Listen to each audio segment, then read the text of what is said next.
მოგესალმებით ძვირფასო ტელემაყურებლებო, ერთიანი მშვიდობიანი კავკასია კვლავ ეთერშია, მე გახლავთ მისი ავტორი და წამყვანი ჟურნალისტი თამარ ბელქანია. დღეს შევისაუბრებთ საქართველოს კულტურულ მემკვიდრეობაზე. იმ მემკვიდრეობაზე, რომელსაც კონკრეტული საზღვრები აქვს და რომელსაც შეუძლია ქვეყნის ტერიტორიული მთლიანობა ერთ კონტექსტში წარმოადგინოს. ჩვენ დღეს ვისაუბრებთ ბედიის ბარძიმზე, რადგან ეს ნამდვილად გახდა დღეს საუბრის თემა. წარმოგიდგენთ ჩვენ დღევანდელი გადაცემის სტუმრებს ხელოვნებაცონეს ქალბატონ ანიკ კლდეაშვილს და ისტორიკოს ქალბატონ ლია ახალაძეს.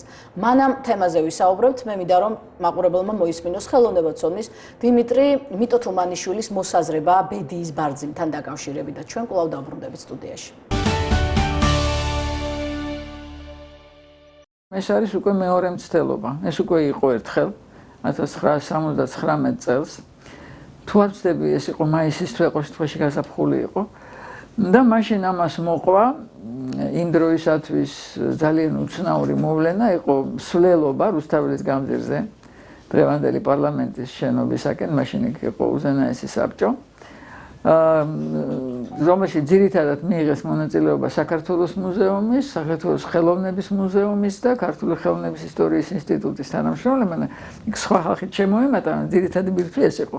წინ უძღვოდა ბატონი ალექსანდრე ჯავახიშვილი, ლალი ჯავახიშვილად რომ მოიხსენიებენ და სხვათა შორის მაშინ ეტყობა მაინც ეს იმდენად უწესო და უკანონო გადაწყვეტილება იქნებოდა, გადაწყვეტილება მიღებული იყო გადაცემის. ამხანაგმა შევარდნაძემ მაშინ ასე გადაწყვიტა, მაგრამ არა თუ უკან წაიღო, არამედ ისიც კითხვა, რომ საერთოდ არ ყოფილა. ეს ყველაფერი მან შემდეგ მოაწყო შეხვედრა საქართველოს მუზეუმში და ასე გათავდა ეს იმ ჯერზე. ახლა მათი მცდელობა გასაგებია, მიზნების დაახლოებით გასაგებია, მაგრამ აქ არის გასათვალისწინებელი ორი რამ. ჯერ ეს ერთი არსებობს გარკვეული ისტორია, ხო? ნივთებს აქვს ისტორიები, კოლექციებს აქვს ისტორიები. მათი ასე დარღვევა შენებაზე წაიღო და წამოიღო, ხო ვხედავთ რომ არ ხდება. აგერ რამდენი ქვეყანა ითხოვს მეორე ქვეყნისგან რაღაცას. და იმ შემთხვევაშიც კი, როდესაც ეს არის ნამდვილი ავაზაკობა, მაშინაც კი ვერ ხერხდება უკან დაბრუნება. ძალიან კარგი მაგალითი არის რუსეთის პოზიცია, რომელიც გამოტაცებულ ნივთებს, რომელიც მოვალეა რომ დააბრუნოს, არ აბრუნებს გერმანიაში. და კანონი მიიღო დიდმა დემოკრატმა ელცინმა, არ დავაბრუნებო. მე ვერ ვხედავ, მართალი გითხრათ, ულოგიკობას იმაში, რომ საქართველოს ხელოვნების მუზეუმში და ეს სახელწოდებაც ხომ ძალიან საინტერესოა. მას არ ქვია თქვათ ხელოვნების ქართული მუზეუმი, მას ქვია საქართველოს ხელოვნების მუზეუმი, ხო? და იქ ადამიანს შესულს წარმოუდგენენ ქართულ ხელოვნებას. რატომ არ უნდა იყოს ამ მრავალფეროვნებაში აფხაზური ნიმუში, აფხაზეთიდან წარმოდგარი ნიმუში? თუ იქ არის ნიმუში თელავიდან, არის ნიმუში ლაბეჭინიდან, არის ნიმუში ნაკიფარიდან, არის ნიმუში ზარზმიდან, არის ნიმუში შემოქმედიდან, წალენჯიხიდან, რა ვიცი კიდევ საიდან. რატომ არ უნდა იყოს ბედია? ჩემთვის ეს გაუგებარია. მით უმეტეს რომ ეს არის ძალიან მაღალი დონის ხელოვნების ნაწარმოები ერთი მხრივ და მერე მისი შემწირველი არის ის ხელმწიფე, რომლის შექმნილი ერთიანი სახელმწიფო უშუალოდ ჩვენი სამართლებრივი და ყოველნაირი წინაპარია, ხო? ეს სავსებით ლოგიკურია. და მგონია რომ ამ წუთში ამ მთლიანობის დარღვევა არ შეიძლება. ახლა ოდესღაც ვიღაცამ თუ შექმნა სხვანაირი სამუზეუმო სივრცე, თავისთავად სამუზეუმო კოლექციების გადანაწილება ერთი მუზეუმიდან მეორეში გადატანა, არაფერი ამაში გაუგებარი და წარმოუდგენელი არ არის, მაგრამ ეს უნდა ხდებოდეს სრული გათვალისწინებით მთლიანობაში კულტურის ინტერესების, მთლიანობაში ქვეყნის ინტერესების. ასე ვათამაშოთ ერთი რომელიღაცა ნივთი ავიღოთ და რატომღაც ერთი ადგილიდან მეორეზე გადავიტანოთ, დღიური კიდევ მეტიც წამიერი პოლიტიკური ინტერესებიდან გამომდინარე აბსოლუტურად არასწორია. მაშინ ეს უნდა იყოს დიდი კულტურული პოლიტიკის ნაწილი და ვნახოთ ახლა და ამას რასაკვირველია, წინ უნდა უძღოდეს არა მარტო მსჯელობა, არამედ უნდა უძღოდეს კიდევ კვლევა, რას მივიღებთ ჩვენ ამ გადანაწილების რაღაცანაირი გადანაწილების შედეგად. ყველა შემთხვევაში ასე უნდა იყოს. ეს უნდა იყოს ძალიან სერიოზული კონცეპტუალური ნამუშევარი. და ასე ვიღაცის გასახარებლად და საამებლად რისამე კეთება მე მეჩვენება რომ არ შეიძლება. ეს არის კულტურის იმ ტიპის პოლიტიზება, რომელმაც უბედურების მეტი ჩვენ, კერძოდ ჩვენ არაფერი მოგვიტანა. მე თუ მოვინდომე მე ქართულმა საზოგადოებამ ვაჩუქო ეს ნივთი, აი ეს იქნება რაღაცა, რასაც შეიძლება მოყვეს შედეგი. როცა მე ვანგარიშობ, რომ მოდი ახლა მე ამას მივცემ და ეგება და იმას გული მოუბრუნდეს, როდის ყოფილა ასეთ რაციონალურ ანგარიშს რაიმე სასიკეთო მოყოლოდეს. ეს ხო ტყუილია, ეს ხო ტყუილის ფორმაა. სიყალბეს არ შეიძლება მოყვეს სიკეთე. ეს არის შეუძლებელი. ამას შეიძლება მქონდეს მხოლოდ ერთადერთი შედეგი, კიდევ რაღაცა, მერე იქნება კიდევ რაღაცის მოთხოვნა, მერე კიდევ რაღაცის. ნუ ცხადია. მაშ ასე ძვირფასო ტელემაყურებლებო, ძალიან დიდი მადლობა მინდა გითხრათ სტუმრობისთვის. ქალბატონო ლია, რადგან სოციალური ქსელი სწორედ თქვენ დაიწყეთ ამ თემაზე საუბარი. მე მინდა საზოგადოებას მოვუყვეთ, რატომ დადგა დღის წესრიგში უკვე მესამეჯერ აი ამ თემის განხილვა.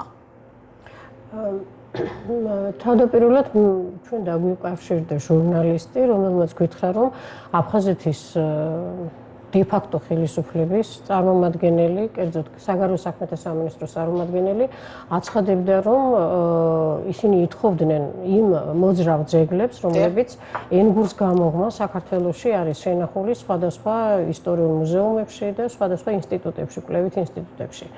და მან ამ ინტერვიუს დროს თითქოს განაცხადა, რომ საქართველოს მხარის მხრიდან შეიმჩნევა წინ გადადგმული ნაბიჯები, ანუ საქართველოს მხარე თანახმა მსგავს, ესე ვთქვათ, ნაბიჯზე თითქოს და ეს შესაძლებელია ეს სრულიადად ციცრუე იყოს და აფხაზეთის დე-ფაქტო ხელისუფლების წარმომადგენელმა საზოგადოებრივი აზრის მოსინჯა ჯერ ერთი და გარდა ამისა შეიძლება პიარისთვისაც გააკეთა, რომ აი მათ მიაღწიეს ქართულ მხარესთან ესე ვთქვათ შედეგებს ჟენევის მოლაპარაკებებზე.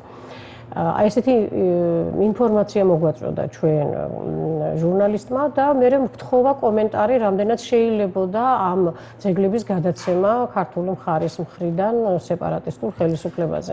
ქალბატონ ლია, ჩვენ და ვთქვათ, რომ ზოგადად საზოგადოებამ უნდა იცოდეს, რომ არსებობს საერთაშორისო ორგანიზაციები, ქარტიები, რომლებიც კულტურულ მემკვიდრეობას, სამუზეუმო ექსპონატებს იცავს. სამართლებრივად იცავს. ამას გარდა არსებობს ჰააგის 1954 წლის შეერაღებული კონფლიქტების შემთხვევაში კულტურული ფასეულობების დაცვის შესახებ კონვენცია და კონკრეტულად მისი მეორე ოქმი, რომელიც 1999 წლის რედაქციით არის მიღებული, იუნესკო პარიზის 1970 წლის კულტურული ფასეულობათა უკანონო გადატანის, შემოტანის და უფლებების გადაცემის აკრძალვის შესახებ კონვენცია და არსებობს კულტურული ფასეულობათა საქართველოსთან გატანისა და საქართველოში შემოტანის შესახებ საქართველოს კანონში არსებული მუხლი, ხომ?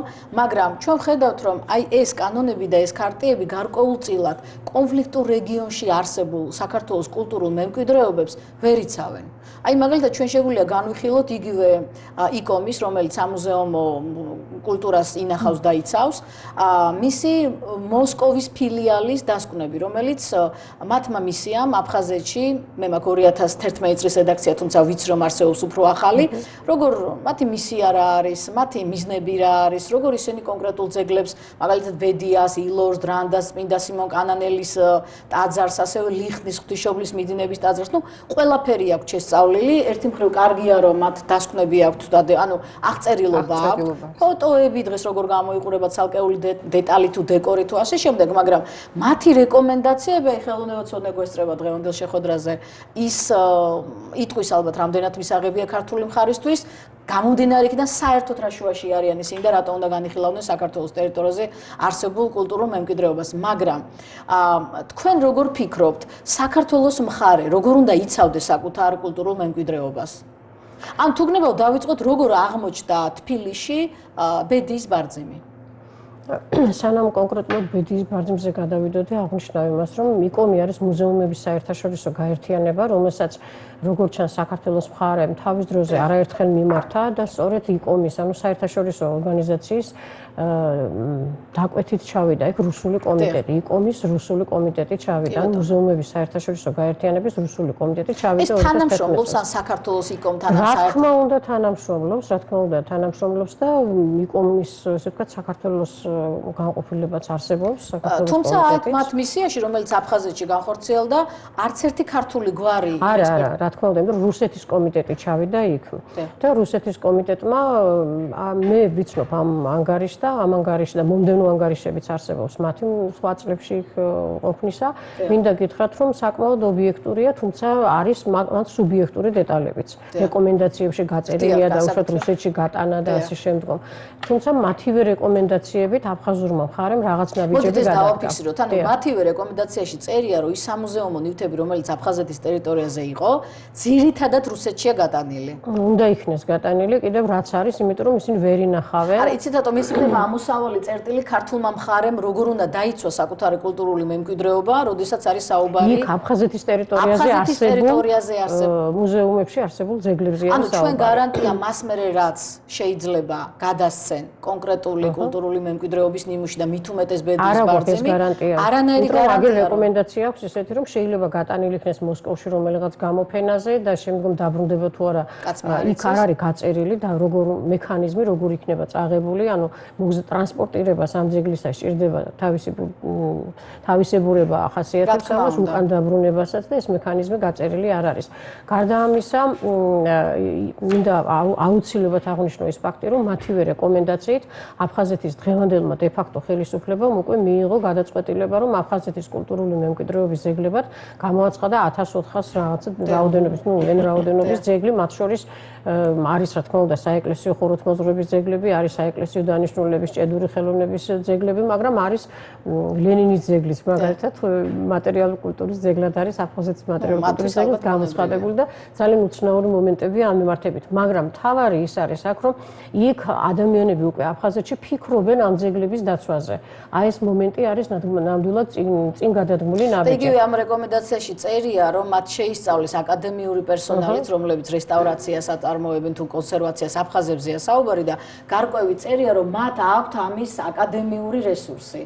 ну, რამდენად ძლიერია და ზოგადად შეიძლება საუბარი აფხაზურ სკოლაზე რესტავრაციის ხელოვნებაცოდნე ვარ და მართალი გითხრათ ნაკლებად მსმენია ამის შესახებ. არა, იქ ისინი სიგადაში თუ დაკვირებით წავიკითხათ, წერია კიდეც რომ ისინი არ აკმაყოფილებენ რესტავრატორები ამას და სწორედ ამიტომ არის კრიტიკა მოცემული გარკვეულ მომენტებში არის ხოლმე. ეს იმიტომ რომ ალბათ ზედამხედველობით გაემართოს და რუსული და მაგალითად აკრიტიკებენ სიმონ კანელის ეკლესიაში ტარდებოდა არქეოლოგიური გათხრები, რომელშიც არქეოლოგი არ მონაწილეობდა და ეს მიუღებელი აღმოჩნდა მათთვის. ანუ იქ არის გარკვეული მომენტები, რომელშიც ისინი აფხაზურ მხარეს სერიოზულად აკრიტიკებენ და არ მალავენ სიმართლეს.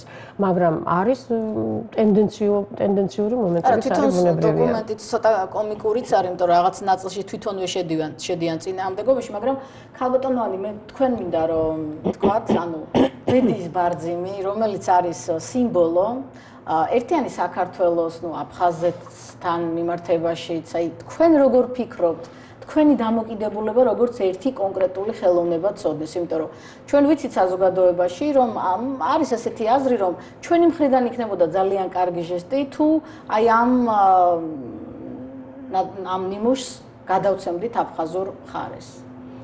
იცით რა, მე პირველ რიგში ვისაუბრებ როგორც ერთი მოქალაქე და მერე ვიტყვი უკვე რა მხატვრული ღირებულება აქვს ამას ჩვენთვის.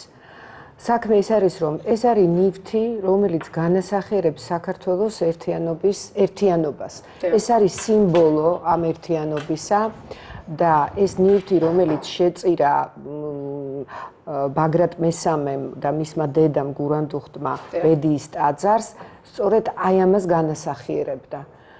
ჩემი აზრით, აი ესეთი სიმბოლოებით თამაში ნამდვილად არ შეიძლება. ეს არ არის ჩვეულებრივი რამ, რა მოხდა ჩვეულებრივი ნივთი, სად შეინახება, რა მნიშვნელობა აქვს. მაგრამ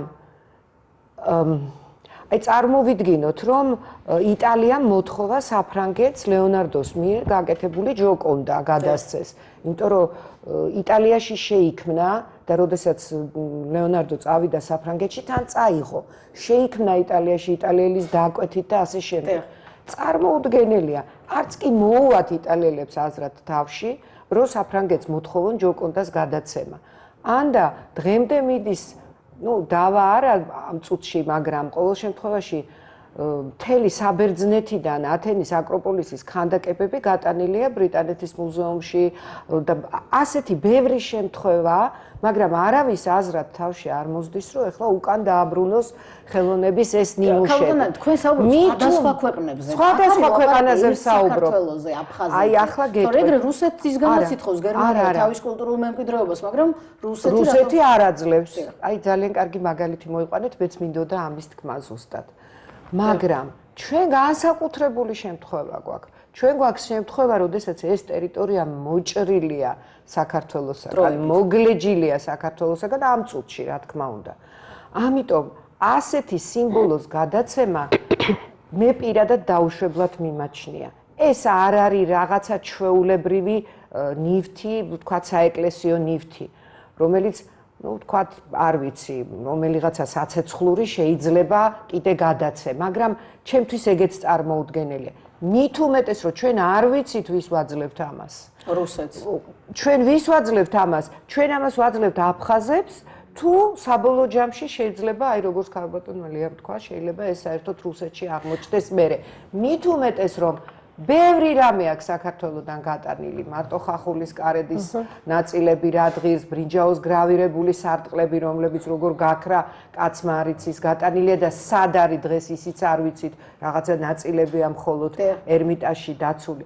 ასე რომ, ეს არ არის ის ქვეყანა, როგორც ვთქვათ, იცავს ჯოკონდას დღეს საფრანგეთი, რომელიც გარანტია იგვექნება, თუნდაც აი შორეულად ვიფიქროთ, ასე რომ დაიცავს ამას. ჩვენ არ ვიცით ვის ხელში მოხდება ეს. მეორე მომენტი, აი რისთვის უნდათ? თუ ისინი ფიქრობენ, რომ ეს არის მათი კულტურული იდენტობის ნიშანი, მარკერი, როგორც კულტუროლოგები იტყვიან, გამოდის, რომ ისინი აღიარებენ, რომ საქართველო არის მათი კონტექსტი. აი ძალიან კარგი, რომ ამ საკითხს შევეხეთ. თუ ისინი აღიარებენ, რომ ეს არის მათი, ასე ვთქვათ, კულტურული მემკვიდრეობა, მაშინ გამოდის, რომ ჩვენ საერთო გქონია. ჩვენ გქონია საერთო წარსული, რომელიც წარსული არ არის რაღაცა მოწყვეტილი მოცემულობა, განყენებული მოცემულობა. თუ კი ჩვენ იდენტობა გვაქვს რაღაცასთან ისტორიაში საერთო, ესე იგი ეს დღესაც უნდა მუშაობდეს.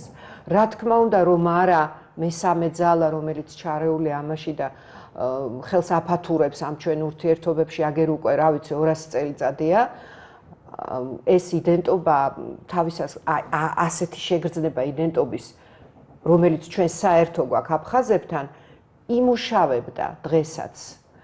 რა თქმა უნდა, ეხლა მე მესმის, რომ ვიღაცა იტყვის, რომ იცით რა, აი კეთილი ნება, კეთილი ჟესტი და ასე შემდეგ. რომ კულტურა არ არის პოლიტიკა. კულტურა არ არის პოლიტიკა და ასე შემდეგ. დიახ, პოლიტიკა. თვითონ გახადდეს ეს პოლიტიკა. არა, ისტორიულადაც იმისთვის, რა ქვია, ბაგრატ მესამისთვის პოლიტიკა იყო ბაგრატის ტაძრის აშენება, ბედიის ტაძრის აშენება, ბარძიმის შეწირვა. ეს არ იყო რაღაცა ჩვეულებრივი ისტორიული დავარქვათ აქტები.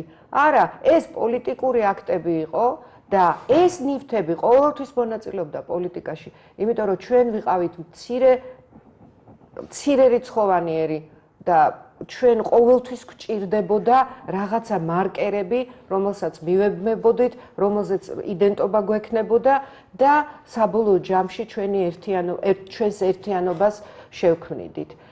ეს კარგად ესმოდათ წარსულში, სამწუხაროდ დღეს ხელისუფლებები მოდიან, ეს პრობლემა არ იცვლება და აი მკაფიოდ ჩამოყალიბებული პოლიტიკა კულტურული მემკვიდრეობის ამ ჭრილში დანახვისა ჩვენ სახელმწიფოს არ აქვს.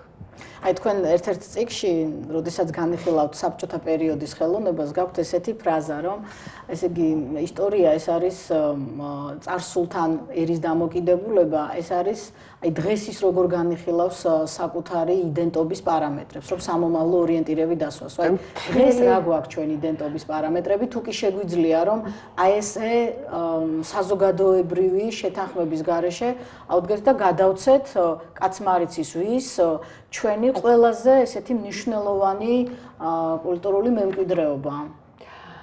იცით რა, საქმე ის არის, რომ ერთხელ კიდევ გავიმეორებ, ისტორია თუ სწორი რეფლექსირება გვექნება, საერთოდ ჩვენ შევისწავლით ისტორიას, ოღონდ ძალიან მაპატიონ ისტორიკოსებმა ნაკლებად და ხელოვნებაცოდნეებზეც ვამბობ ამას, პირადად ჩემს საკუთარ თავზეც ნაკლებად ვთილობთ გავიგოთ. გავიაზროთ?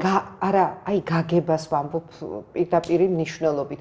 შესწავლის დროს გააზრება ხდება, ოღონდ სიღრმეში გაგება კიდევ სხვა რამე. ეს ჩემი აზრი არ არის, ერთ-ერთი ფილოსოფოსის გამონათქვამია, რომ ჩვენ ვსწავლობთ ისტორიას, ოღონდ არ ვცდილობთ გავიგოთ ის. აი ეს არის რეფლექსია, რომელიც არა მხოლოდ დღევანდელს განსაზღვრავს, არამედ მომავალზეა ორიენტირებული.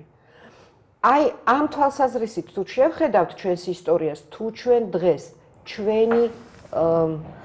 ჩვენ ამ საუნჯეს, რომელიც იდენტურია ჩვენი სახელმწიფოს ტერიტორიულ მთლიანობასთან, ერთიანობასთან, გაერთიანებასთან არის დაკავშირებული, ეს ამის სიმბოლოა.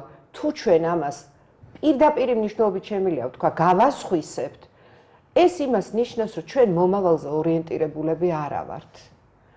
ყოველი ნაბიჯი კულტურულ მემკვიდრეობასთან დაკავშირებით ნიშნავს ორიენტაციას მომავალზე.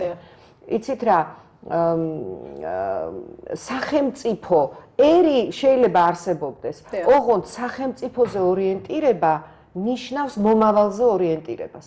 ერზე თუ ვართ ორიენტირებული, რომ როგორც ერი გადავრჩეთ, კი ბატონო მოვიგრიხოთ კისერი და ვიყუროთ უკან და შევისწავლოთ ისტორია. მაგრამ თუ ჩვენ ორიენტირებული ვართ მომავალზე, მომავალი არის ჩვენი სახელმწიფო ერთიანი, გაერთიანებული, აი ამაზე თუ ვიქნებით ორიენტირებულები, მაშინ დაუშვებელია ამ ნივთის გადაცემა. კი ბატონო, ჩვენ რო პირისპირ ვიდგეთ აფხაზებთან, მაშინ ეს გასაგები იქნება. ანუ ეს იქნება ნიშანი იმის, რომ ჩვენ კვლავ ერთად ვართ და ეს არის ჩვენი წარსული, რომელიც მიგვაქვს ერთად მომავლისკენ.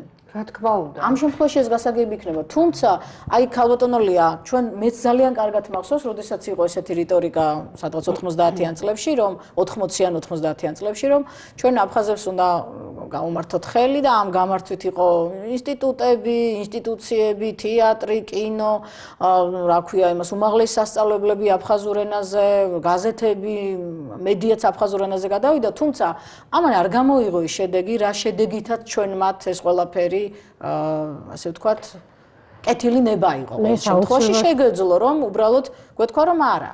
ეს აუცილებლად გამოიღებდა შედეგს, მაგრამ ჩვენ ვიყავით მაშინ რუსეთის იმპერიის, ანუ მოდერნიზებული რუსული იმპერიის საბჭოთა კავშირის ნაწილი.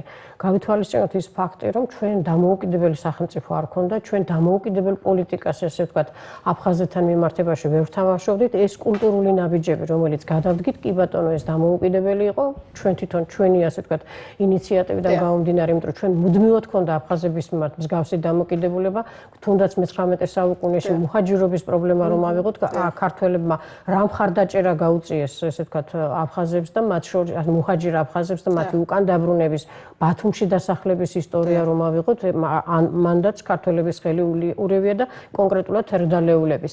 და რაც შეეხება, რაც თქვენ ბრძანეთ, რუსეთის იმპერიის ფარგლებში ბუნებრივია ამან ყველაფერი უკუშედეგი გამოიღო. ის ტელევიზია, რომელიც თბილისიდან, თბილისის პირველი ჩვენს წინააღმდეგ იმუშავა, მან ბუნებრივია ამ დროს აქტიურად მიდის უკვე მას შემდგომ, რაც არაერთხელ მithქვამს და ახლაც გავემეორებ, საქართველოს დამოუკიდებლობისათვის ბრძოლა დაიწყო რუსეთის იმპერიის შიგნით მე-20 საუკუნის დასაწყისში, მას შემდგომ რუსეთი ცდილობდა ჩვენს წინააღმდეგ, ესე ვთქვათ, მოემართა ის ერები, რომლებიც საქართველოს ტერიტორიაზე ცხოვრობდნენ, ან შეექმნა ჩვენთან კუთხური სეპარატიზმის საფუძვლები და ასე შემდგომ. ეხლა რაც შეეხება აი ამ ძეგლებს, ამ ძეგლებზე მინდა უერთდეს თქვა, ეს ძეგლები, საერთოდ მეცნიერება არის კლასიფიკაცია და ესე ვთქვათ, ინფორმაციის სისტემატიზაცია, რომლიდან იწყება მერე კვლევა და სიღრმისეული კვლევები მერე მიდის, ხო? აი ამ ძეგლების კლასიფიკაცია მოძრავ ძეგლებზე თუ დავიწყებთ ხოლმე ლაპარაკს, დიახ, სამუზეუმო ძეგლებზე, ეს მოძრავი ძეგლები შეიძლება სამ ჯგუფად დავყოთ ჩვენ. ეს არის საეკლესიო ნივთები, რომლებზეც წარწერებია, ანუ ჭედური ხელოვნების ძეგლები, ეს არის ერთი ყველაზე მნიშვნელოვანი და მრავალრიცხოვანი ჯგუფი, რომელიც საქართველოს მუზეუმებში ინახება.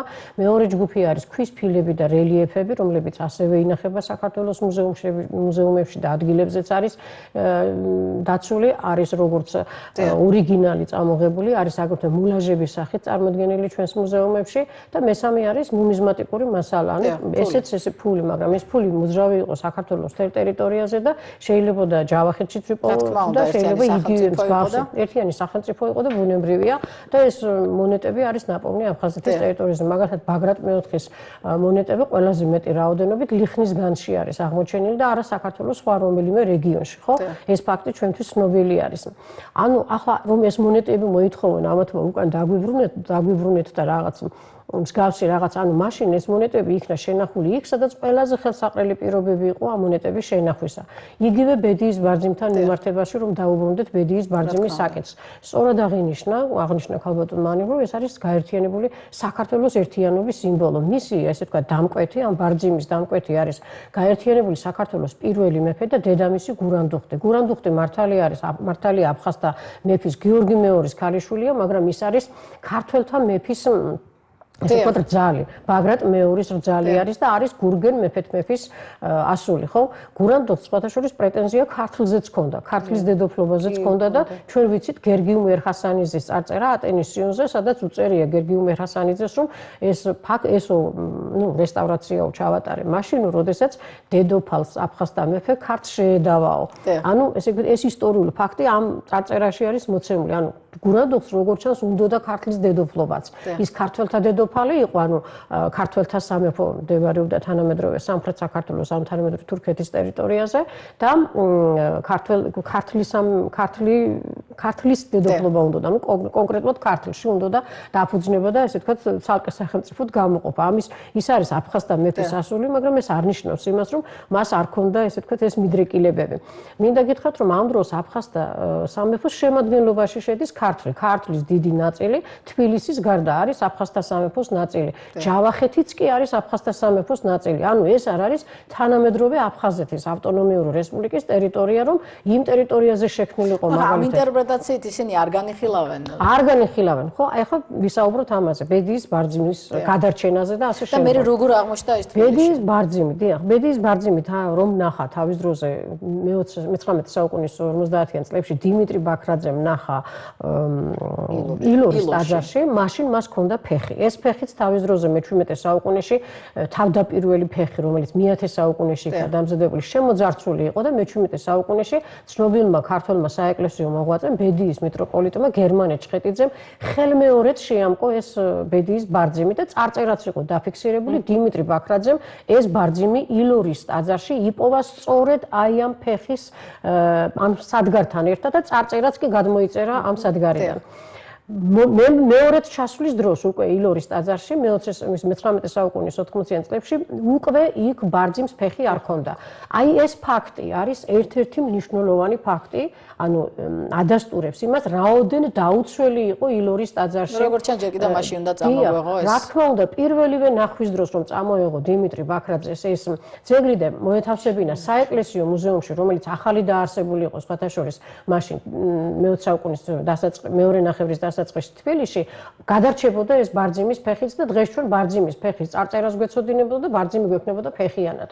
მაგრამ არის საუბარი იმაზე, რომ უკან წავიღოთ იქ, სადაც მას უპირობოთ ალბათ საშიშროება წარწერა გაქრება, ან თვითონ გაქრება. ეხლა ეს ძეგლები როდიდან ხდება იმაში, რა ქვია, მოძრავი ძეგლები, ენგურს გამოღვა როდიდან ხდება. პირველი ამ ძეგლების ერთი ნაწილი საერთოდ არ მოხვედრილა აფხაზეთის ტერიტორიაზე. მაგალითად, ავიღოთ ევდემონ ჩხეტიძის საწინამძღვრო ჯვარი, რომელზეც აფხაზეთის კათალიკოსი, მას ქვია ბიჭვინთის საწინამძღვრო ჯვარი, იმიტომ რომ აფხაზეთის კათალიკოსი იყო, ბიჭვინთას წირავს ამას და იხსენიება კიდეც ბიჭვინთის საწინამძღვრო ჯვარში ევდემონ ჩხეტიძე და იხსენიება ბიჭვინთის ღვთისმშობელი, მაგრამ ეს მაშინ დამზადდა იმ ერეთში, დამზადდა იმ რეგიონში, სადაც ესე ვთქვათ, უკვე გადმოტანილი არის აფხაზეთის საკათალიკოსო საყდარი. აი აქ იქმნება ეს სიწმინდე და ამ სიწმინდეს მე მე-19 საუკუნეში სხვადასხვა უკან დაბრუნებას ითხოვდნენ ისევ რუსების ესე ვთქვათ წაქეზებით, მაგრამ ეს უკან არ დაბრუნებულა მაშინ. არაფერი არ იცვლება, ესე იგი, მე-19 საუკუნის მერე. მე-19 საუკუნეში რა იმპერიული ესე ვთქვათ ზრახვები იყო, იგივე ტენდენციები არის ეხლაც, ხო? გარდა ამისა არის სიწმინდები, რომელიც მე-19 საუკუნეში დაუშვათ პრასკოვია უვაროვამ ნახა, დაუშვათ წებელდის წმინდა ეკატერინეს ხატი. წებელდიდან 3 ჭედური ხელოვნების ძეგლი არის ცნობილი, წმინდა ეკატერინეს ხატი, რომელიც პირველად პრასკოვია უვაროვამ იპოვა, სადღაც ასე თქვა დანგრეული ტაძრის ნანგრევებში იპოვა და ეს შეაკოწიწა, შეიძლება ითქვას და ამ შეკოწიწებული სახით ჩამოიტანა და აქ საეკლესიო მუზეუმში ჩააბარა და ახლა ინახება საქართველოს სახელმწიფო მუზეუმში. ასევე არის იოანე ნათლისმცემლის ხატი, რომელიც სხვადასხვა უკუღმა გამოაქვეყნა, იმიტომ რომ წარწერა ვერ წაიკითხა, არ იცოდა მან ქართული და ასე შემდგომ. ეხლა გაშიფრულია ეს წარწერები. ასევე არის ანდრია პირველწოდებულის ხატი, რომელზეც იხსენიება ცნობილი ქართველი საზოგადო მოღვაწე, პოლიტიკოსი მე-12-13 საუკუნეების მიჯნისა, უბრალოდ მე-12 საუკუნის მიწურულის აბულასან იობიზეს. არის მის მიერ შეწირული ხატი წმინდა ადრია მოციქულის ტაძარს, რომელიც წებელდაში იყო. ძირი ეკლესიას შეწირა, იმიტომ რომ იქედან იყვნენ ესენი წარმოშობილი და ასე შემდგომ. ეს სხვა ისტორიებია.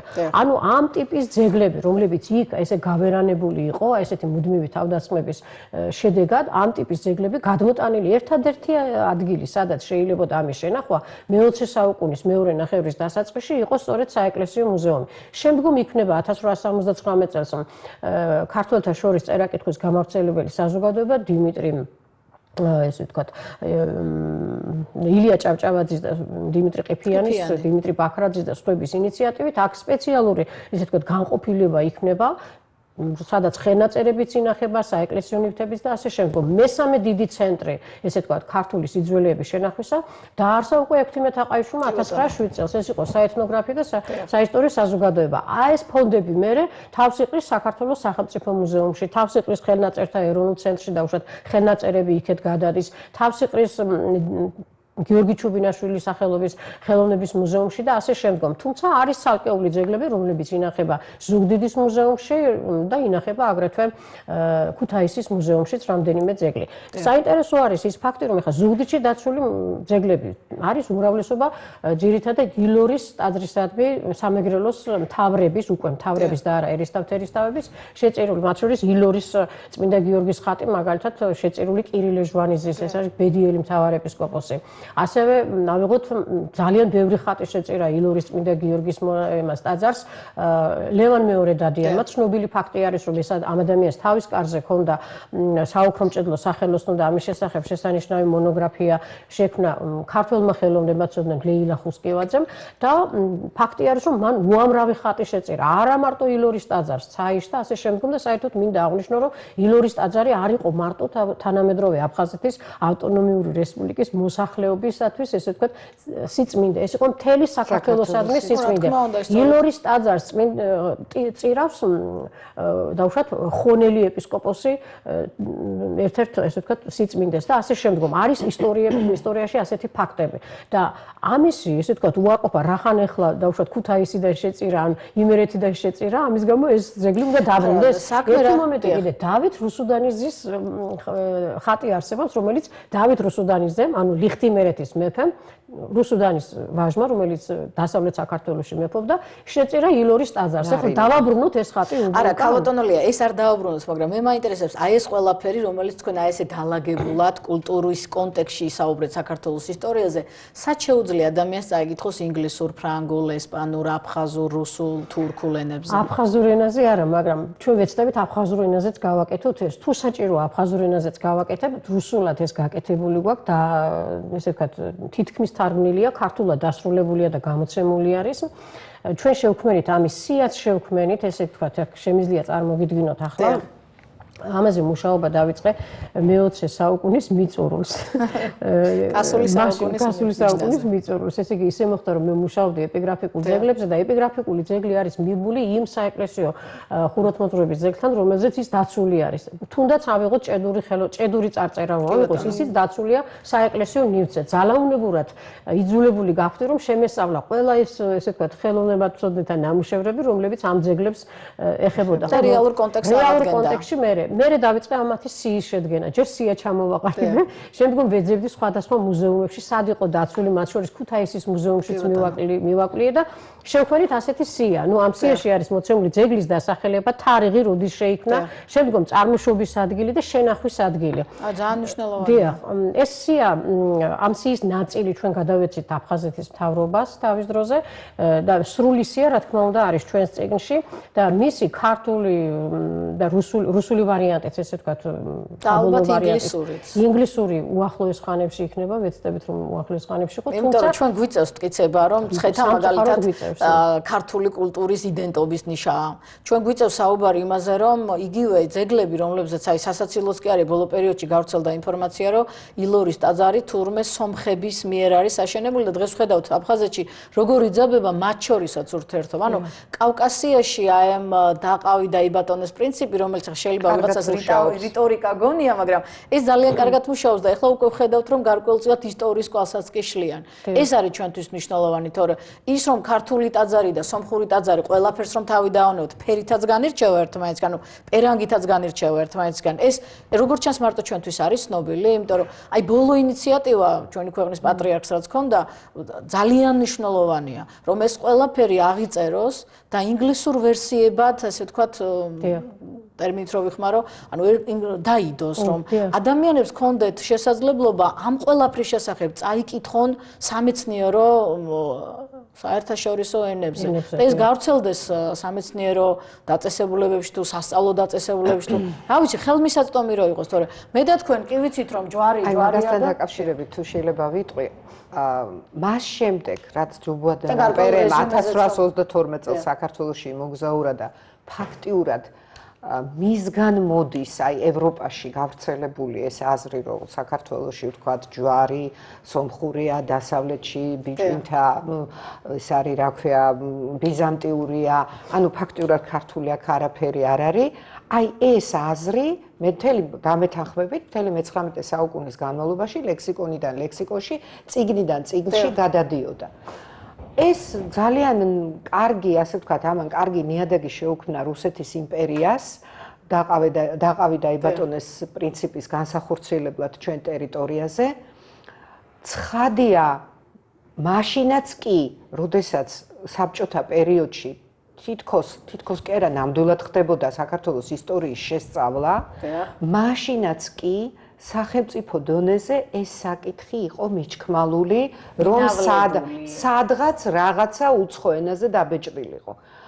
იბეჭდებოდა, რა თქმა უნდა, ოღონდ იმ დახურულის, არა, საერთოდ არ იბეჭდებოდა ჩვენი დასაცავი, არაფერი, ერთადერთი მე ვიცი გიორგი ჩუბინაშვილმა გამოსცა პამიტნიკი წიპა ჯვარი, ასეთი წიგნი, რომელშიც სომხური და ქართული ჯვრის ტიპის ტაძრების შედარება იყო, განსხვავება იყო მოცემული და დადასტურებული იყო, რომ ჯვარი ვერაფრით ვერ ჩაჯდება სომხური კულტურის არეალში. და ვერც სხვა კულტურის არეალში, ვერც სხვა კულტურის არეალში. საქმეც ამაშია. აი ამაშია საქმე. ამის შემდეგ 25 წელიწადია ჩვენ დამოუკიდებლები ვართ, ასე ვქვია ყოველ შემთხვევაში. არ შემუშავდა სახელმწიფო დონეზე პოლიტიკა, რომ ის რაც გვაქვს შესწავლილი, ეს მაინც სისტემატიზებული იყოს. აი ახლა კულტურის სამინისტრო სახელმწიფო პოლიტიკის დოკუმენტს დადებს. მე არ ვიცი, არა ვარ დარწმუნებული. უფრო კატეგორიულადაც შემიძლია ვთქვა, მაგრამ არ ვიტყვი. არა ვარ დარწმუნებული, რომ ამ დოკუმენტში აუცილებლად იქნება კულტურის პოპულარიზაცია, მაგრამ აი ამ სამეცნიერო კვლევების თარგმნა, უზრუნველყოფა მათი საზღვარგარეთ გავრცელებისა მე ეჭვება რომ ამ დოკუმენტში იყოს. არა, მან კიდევ სხვა პრობლემა იყო, ანუ ჩვენ ხომ მოდელად ვიღებთ ევროპულ მაგალითებს, აი თუნდაც ამ სტრატეგიასთან მიმართებაში და ევროპაში არ არის. ევროპას არა აქვს ეს პრობლემა, ჩემსაყრელო სახელმძღვანელოები ქონდეთ ადაპტირებული საკუთარ საზოგადოებას და კულტურას მორგებული. ევროპას არა აქვს ეს პრობლემა. ეს პრობლემა არა აქვს, რა გითხრათ, მას რა ქვია, ბასკეტსაც კი. იმიტომ რომ თავისუფლად შეუძლიათ მე მინახავს მათი სკოლის სახელმძღვანელოები სხვათა შორის, სადაც ისინი საკუთარ კულტურას მშვენივრად ასწავლიან, ავრცელებენ და ასე შემდეგ.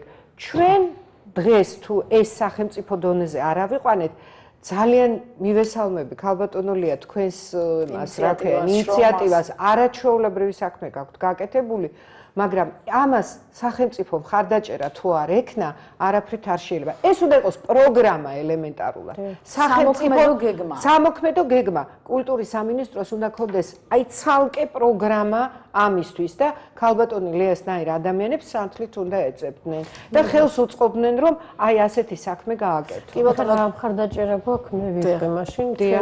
აფხაზეთის უზენაესმა საბჭომ დააფინანსა პროექტი შექმნა, ასე ვთქვათ, აფხაზეთის ისტორიის, პოლიტიკისა და კულტურის საკითხები, რომელიც თქვენ მგონი საქმის კურსში ხართ მასთან დაკავშირებით, ეს ბატონ ჯემალ გამახარიას და ჩვენი, ასე ვთქვათ, წიგნი ერთობლივად გამოიცა ჩეხეთში, გამოიცა ესპანეთში, გადაცემაც იყო, ესპანეთშიც გამოიცა გერმანულ ენაზე, ეს ესპანური ვარიანტი არის. და ახლა გამოიცემა ინგლისურად, თურქულად და ფრანგულ ენაზე. აქ არის ისტორიის და პოლიტიკის გარდა არის კულტურის საკითხებიც. რა თქმა უნდა, და აგერ არის ბედიის ბარძიმი. ეს არ უნდა იყოს სპორადული და ერთეული შემთხვევები. ეს უნდა იყოს სისტემატურად, უნდა იყოს სხვადასხვა სფეროში, ისტორია, ხელოვნება, ხელოვნების ძეგლები, გნებავთ საეკლესიო, გნებავთ თანამედროვე, აბსოლუტურად ყველა სფეროს უნდა მოიცავდეს. კი ბატონო. აქ გაცილებით მოკლე ვარიანტი არის წარმოდგენილი, მაგრამ ჩვენი ვარიანტი, რომელიც ქართულად გავაკეთეთ, ის უფრო ფართო არის, იქ ეს კლასიფიკაციაც არის მოცემული, მოძრავი ძეგლები, რომელიც მიბმულია ცალკეულ ტაძარს. თუმცა ალბათ პირიქით ჯობდა, რადგან ჩვენც ყველაფერი ვიცით და არის ის ფართო საზოგადოება. რა თქმა უნდა, თუმცა ინგლისურ ვარიანტს მე სრულ ყოფილს დავდებ, ახლა სათარგმნელად არის გადაცემული და გამოიცემა ეს ინგლისურად. ქართულ ინგლისური იქნება ერთად.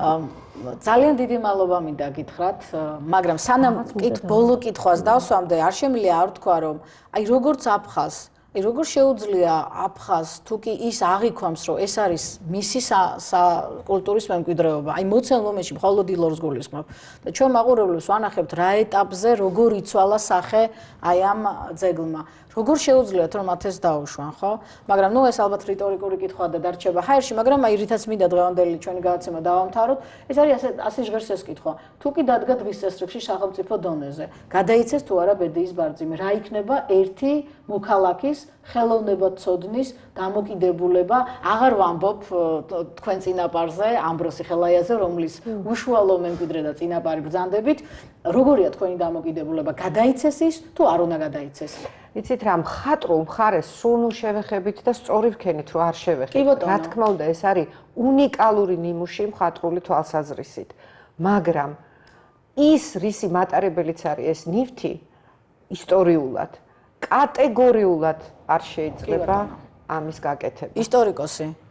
მე შემიძლია როგორც მეცნიერს მაგალითად აღნიშნო, რომ ამ ძეგლებზე უნდა მუშაობდნენ აფხაზი მეცნიერებიც. და საქართველოს ყოველთვის მზადაა აფხაზები გადმოვიდნენ აქეთ, მოიხსენება ჯანდაცვის სისტემაში ამ მხრივ ძალიან დიდი წარმატებები გვაქვს, მაგრამ ვერ მივესალმები იმას, რომ ეს ძეგლი იქნეს გადაცემული მანამ სანამ ტერიტორიული მთლიანობა არ აღდგება საქართველოსი, გადატანილი იქნეს სოხუმში. ხა სოხუმი მე ძალიან მეყვარს და გაგრა მით უმეტეს, იმიტომ რომ ჩემი დედულეთი იქეთ არის. მაგრამ ახლა პირად ამბიციებს რომ თავი დავანებო, ჩვენ პირველ რიგში აქ დგას არა როგორც ქალბატონო ანიმ განსაზღვრა, არა ის რომ დავუშვათ სახელმწიფოს შეიძლება რაღაც სახელმწიფომ რაღაც დივიდენდები მიიღოს, აუცილებლად ტერიტორიული მთლიანობა აღადგინოს და ასე. არა, აქ საქმე ამაზე არ არის. აქ საქმე არის ჩვენს კულტურულ მემკვიდრეობაზე, რომელსაც არ გააჩნია ფასი. ფასდაუდებელია ეს ჩემთვის. და იმიტომ აქვე მინდა ხაზი გაუსვა იმ ფაქტსაც, რომ პირველ რიგში, რა თქმა უნდა, თუ აფხაზი მეცნიერები გადმოვლენ აქ და იკვლევენ აღნიშნულ ესე ვთქვათ ძეგლებს და დარწმუნდებიან იმაში, რომ ეს კულტურული ძეგლები არის მათი ესე ვთქვათ კულტურის იდენტობისათვის აუცილებელი ამავე დროს, ეს იქნება არაჩვეულებრივი და მას მივესალმებით. კი ბატონო. აი სწორედ ამ ნოტაზე მინდა დღევანდელი ჩვენი შეხვედრა და საკმაოდ კივნეული საუბარი დავასრულოთ, რომ ეს არის ჩვენი ერთობლივი მემკვიდრეობა, ჩვენი და აფხაზების და ის იქნება მაშინ, როდესაც ჩვენ დავდგებით ერთმანეთის გვერდით და ზურგს გაგვიმაგრებს ის წარსული, რომელიც მიგვანიშნებს, რომ გზა ხსნილია ერთიანობისაკენ. დიდი მადლობა ყურადღებისთვის, მომავალ შეხვედრამდე.